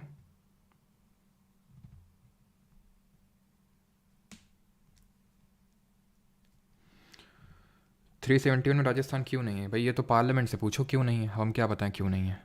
नहीं दिए स्पेशल राइट। भारत का संविधान भारत का वर्णन किस प्रकार करता है? तो ये करता है a union of state. India that is Bharat shall be a union of states. आज क्विज नहीं हुआ गुरुजी, अभी क्या हो रहा है? 2 ट्रेविस बीट द हिट। तुम क्या मतलब बहुत पीछे चलते हो क्या? Article 1 of the Indian constitution which states India that is Bharat shall be union of state mentions which of the following. क्या मेंशन करता है? Cooperative federalism, administration of new state, create new state, या फिर डेफिनेशन ऑफ स्टेट। तो ये mention करता है definition of the state, कि स्टेट में कौन है। स्टेट में सारे स्टेट हैं, सारी यूटीज़ हैं, ठीक है। ये टेरिटरी की अगर हम बात करें, और जो फॉरेन में एक्वायर कर सकते हैं, ठीक है। Article 1 of the constitution state that India that is Bharat shall be union of states mentions which of the following, that is definition of the state. Definition भी और टाइप ऑफ पॉलिटी भी है, ठीक है। अगला है हमारा which article of constitution deals with the formation of new state, यानी कौन सा अनुच्छेद है जो नए स्टेट के फॉर्मेशन, स्टैब्लिशमेंट नहीं है। अगर स्टैब्लिशमेंट पूछता तो उत्तर आर्टिकल नंबर 2 होता, लेकिन फॉर्मेशन पूछ रहा है तो आर्टिकल नंबर 3 होगा। तो इस कीवर्ड को थोड़ा सा नोट ध्यान में रखिएगा, दिमाग में रखिएगा आप, ठीक है। According to article 3 of the constitution parliament में बाई लॉ, पार्लियामेंट क्या कर सकता है? डिक्लेयर कर सकता है किसी भी कंट्री में युद्ध। तो भाई हमने कुछ आर्टिकल 3 में ये पढ़ा है क्या कि युद्ध करवा दिया है हम, हैं? बाउंड्रीज ऑफ एनी स्टेट बिल्कुल ऑल्टर हो सकती है, इंक्रीज हो सकता है। एस्टैब्लिश एन ऑटोनमस, ये तो कुछ हमने पढ़ा है क्या? ऑटोनमस काउंसिल ना। तो आंसर क्या होगा? ऑप्शन नंबर C 2 and 3, ठीक है। नहीं पढ़ा है तो फिर जो पढ़ा है उस पर थोड़ा सा भरोसा दिखाना है। Question number 5, power to curve नहीं होगा, पावर टू कार्व होगा, ठीक है। यानी कि स्टेट को किसी को निकाल लेना। Power to carve out a new state is vested on, यानी कि किसी राज्य को निकाल लेना। इसको क्या बोलते हैं? इसको बोलते हैं, हाँ, ये मतलब कौन कर सकता है? पार्लियामेंट कर सकता है, देश का संसद कर सकता है। कितनी बार हम लोगों ने रिपीट किया है। The state and union, sorry, the states of the Indian union can be reorganised और देयर बाउंड्रीज ऑल्टर्ड बाई, कौन कर सकता है? An executive order of the union government, union government नहीं, पार्लियामेंट, पार्लियामेंट आएगी, ठीक है। Union government by a simple majority in the ordinary, union parliament by same in the ordinary, बिल्कुल सही है।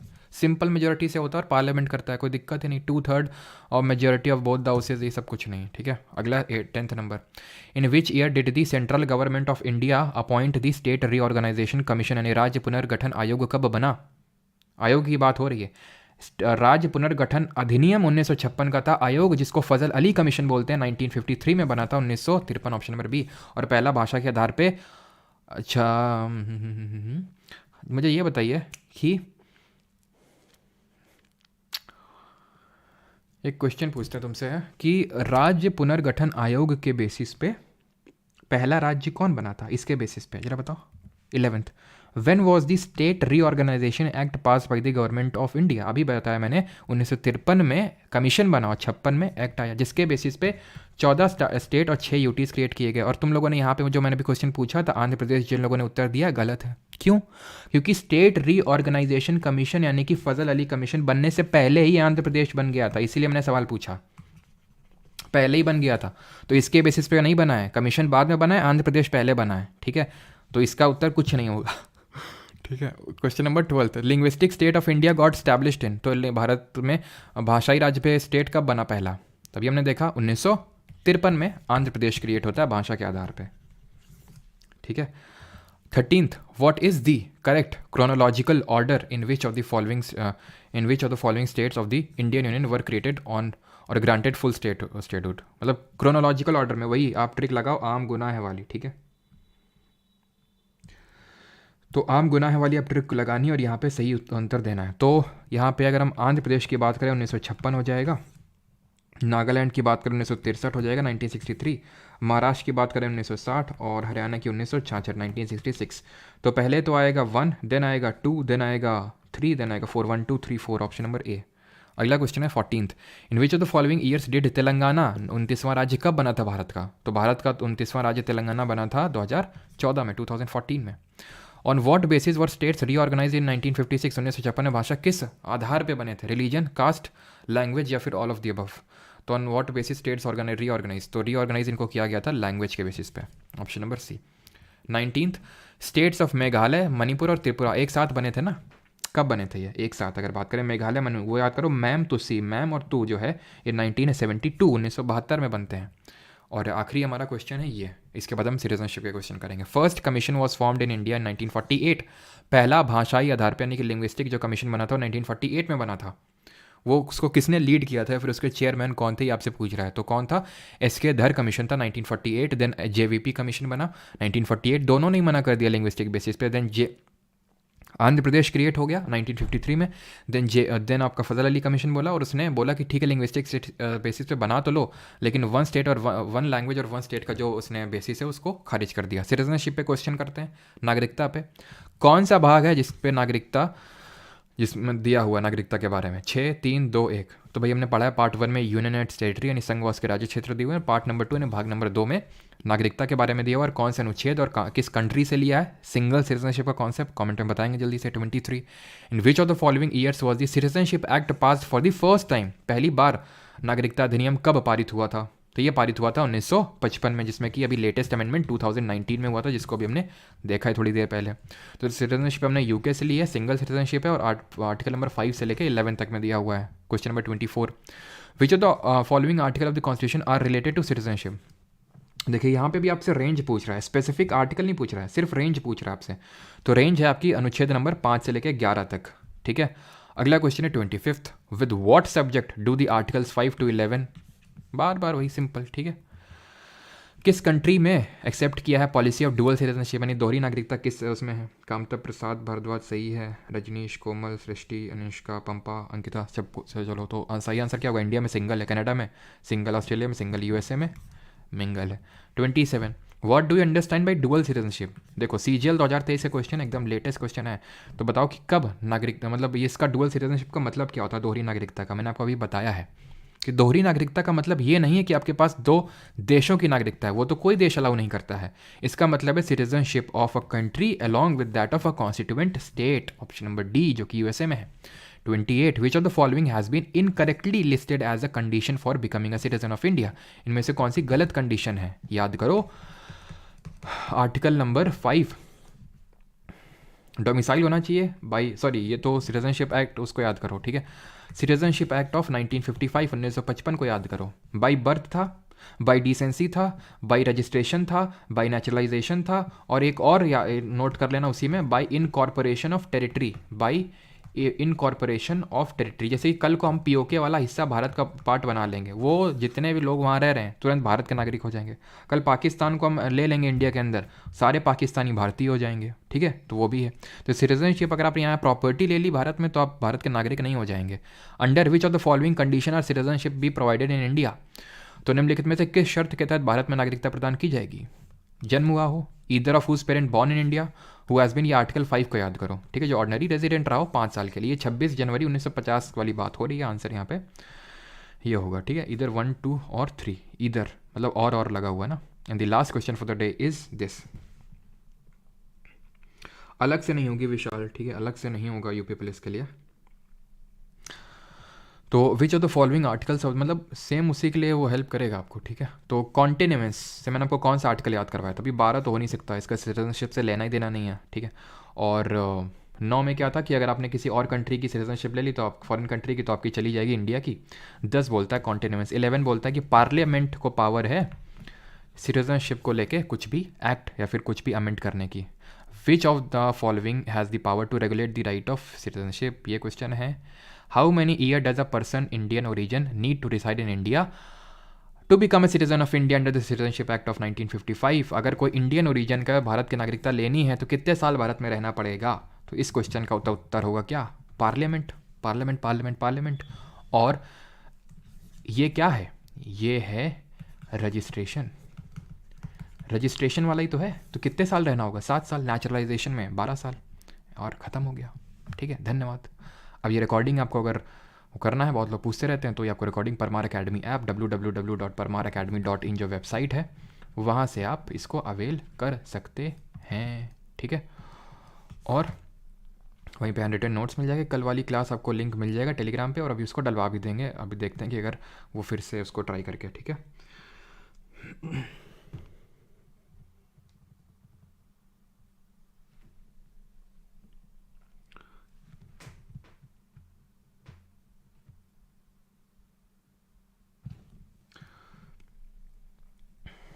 कोई नहीं शुभम, आगे तक भी मिल जाएगा, ठीक है।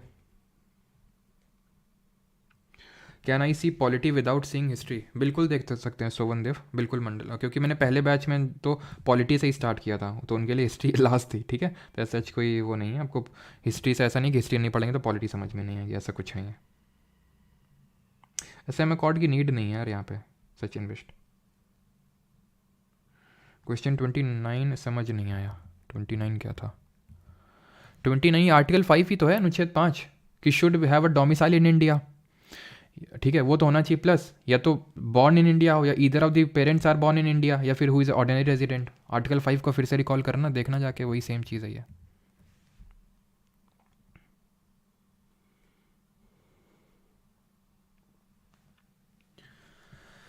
देखो स्माइल दत्राता, ये डिस्ट्रिक्ट क्रिएट करने का काम यहाँ पे हम लोगों ने नहीं देखा है। हमने स्टेट को देखा, स्टेट को तोड़ के कोई नया स्टेट बन गया। डिस्ट्रिक्ट वो स्टेट की गवर्नमेंट ने नहीं किया है। राजस्थान का जो हुआ है अंदर ही अंदर जो डिफरेंट डिस्ट्रिक्ट बनी, वो वहाँ की गवर्नमेंट, वहाँ की राजस्थानी गवर्नमेंट ने किया, वहाँ के स्टेट लेजिस्लेचर ने। डिस्ट्रिक्ट से पार्लियामेंट को लेना देना नहीं है। हम लोगों ने क्या पे डिस्ट्रिक्ट पढ़ा है क्या? ना, स्टेट पढ़ा है। हैप्पी बर्थडे बोल रहे हैं अमन कुमार, बेटा same to you. Notes blur हैं, खुशी शिंगला, तो नोट्स जो ब्लर थे वो टेलीग्राम पे अपलोड करवा दिए गए हैं। जो प्राइवेट टेलीग्राम ग्रुप आप चेक करो, उसमें सारे नोट्स अपलोड हो गए हैं जो ब्लर थे। Blue colour is not good in notes, सबकी अपनी अपनी इच्छाएं हैं, है कि नहीं? चलो भाई, आज क्विज़ क्यों नहीं हुआ? कल से रेगुलर होगा, थोड़ी सी दिक्कतें थी इसलिए नहीं हुआ, कल से होगा, ठीक है। सर खालिस्तान की डिमांड क्यों है? क्यों है?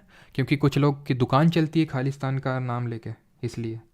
पाकिस्तान भी उन्हीं में से एक है।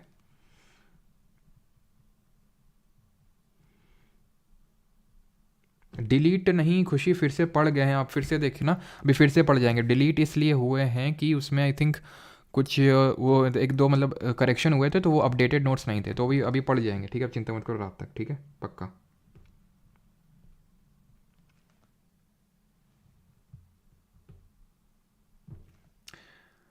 लाल फूल लाल फूल परमार सर ब्यूटीफुल, अच्छा चलो भाई, धन्यवाद सभी को, बाकी मिलते हैं कल। है ना, वीक की लास्ट क्लास में। Thank you. और कल यार हम लोग स्टार्ट कर रहे हैं फंडामेंटल राइट्स, मौलिक अधिकार, तो बहुत ही इंपॉर्टेंट चैप्टर है।